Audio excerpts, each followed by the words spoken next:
How to stop negative thinking.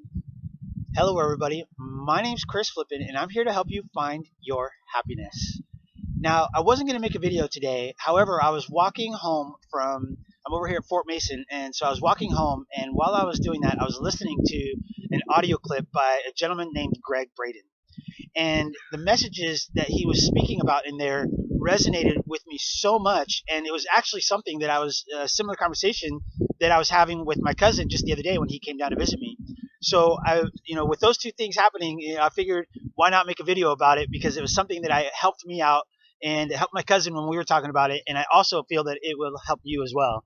So I'm going to go ahead and play that audio clip, and then I'm going to come back and give you guys some insight to how I applied those things into my life. Okay, so here it is.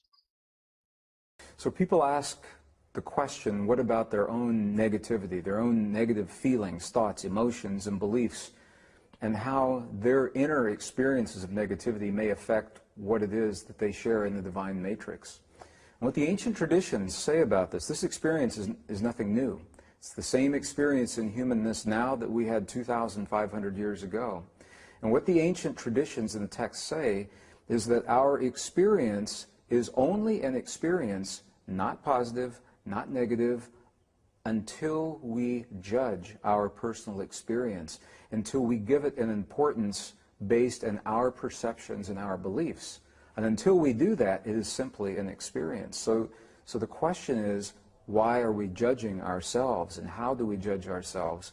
And the healing comes from allowing us to feel whatever it is that the world gives to us to feel, and to acknowledge that feeling and say, yes, this is a feeling. Sometimes it's a good feeling, sometimes it's a bad feeling, but to allow the feeling to unfold without judging what the feeling means or being afraid of how it may affect something else in the world. The feelings that we call negative are simply indicators, indications that something has crossed our path that now is inviting us to examine this experience. Why do I feel this way? What is it saying to me? And they become a problem only when we ignore them, when they go unresolved, unreconciled feeling is the term that we use. When the feelings are unresolved and we bury or mask our hurt or our frustration or our anger or our jealousy or our rage, and we do that month after month, year after year, and that feeling is buried inside of us looking for an expression, that's where we begin to have the problems. But the feeling itself, when we have a feeling, I have negative feelings, and I don't judge them. I say, I'm having a feeling about this person or about this situation. And then I have to check with myself and say, why am I having this feeling? What does it mean to me? What is it telling me about my personal beliefs and my personal experience? And in that way, the negative feelings become our best friends, because they actually serve us rather than hurt us. And it's all based in our beliefs and the judgment that we attach to that experience.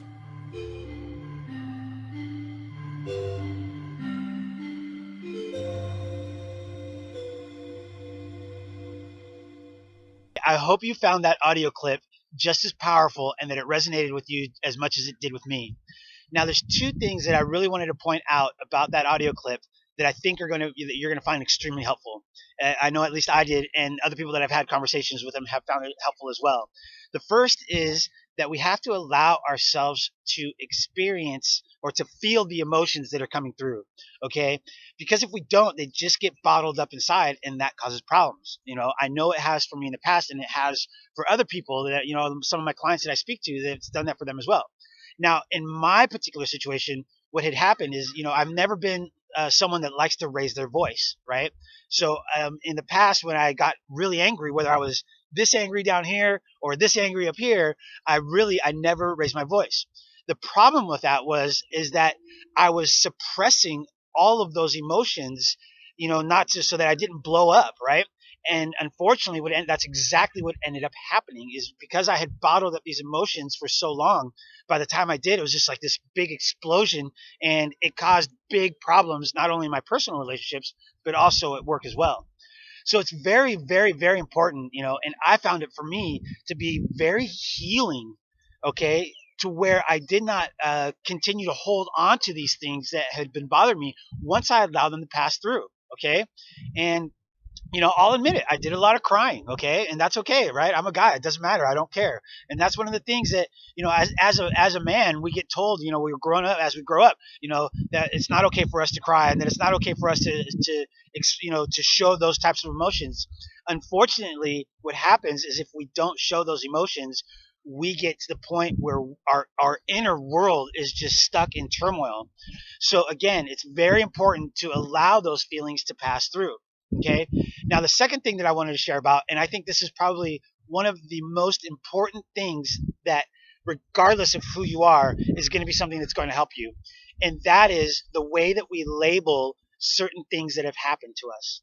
Now, to give you an example with me, in the past, there's a lot of things like, these micro traumatic experiences that had happened to me. Okay. I used to label them as losses. Okay. And through that label, okay, because a situation is not good or bad until we label it. Okay. And that was one of the things that Greg said that really stood out with me. And because I used to label them as losses, that was something that really brought me down. Okay. And in that, okay, it caused me to get stuck, okay, and be stagnated. Now, until I was able to realize that I had to let these emotions pass through, okay, and allow them to actually do that, then I realized that I could put a different label on those situations. So what I did is I labeled those situations as lessons, okay? And therefore, once I changed that label from a loss to a lesson, my whole perspective of everything that had happened to me in the past changed like that, or like that. I can't snap right now, but it was almost instantly that had happened. Okay. So that's one of the things that I really want to help, that I hope will help you guys, because I know that it's helped me. I know that it's helped my clients when I've explained it to them.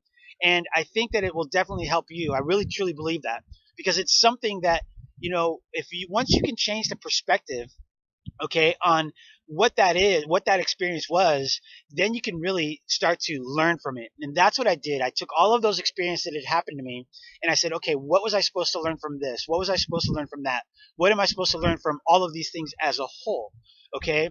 And when I was able to do that, the lesson for me that I extracted was that I needed to learn how to love myself again. I needed to learn how to respect myself again. And most of all, I needed to learn how to accept myself again.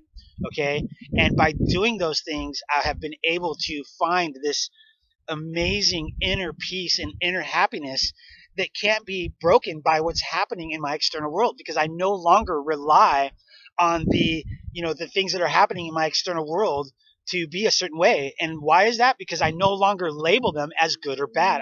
They're just an experience that I am having.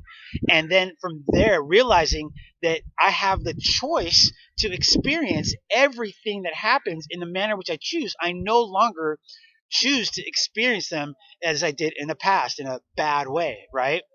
All right, everybody, I hope you like this video. Make sure you smash that thumbs up button. And please share this video with somebody that you think might benefit from it, because we never know when the right words from the right person is going to hit somebody at the right time to help them find their happiness. All right, everybody, don't forget to click that subscribe button and make sure that you have a freaking phenomenal day. I love you all. Thank you so much for joining me. Namaste.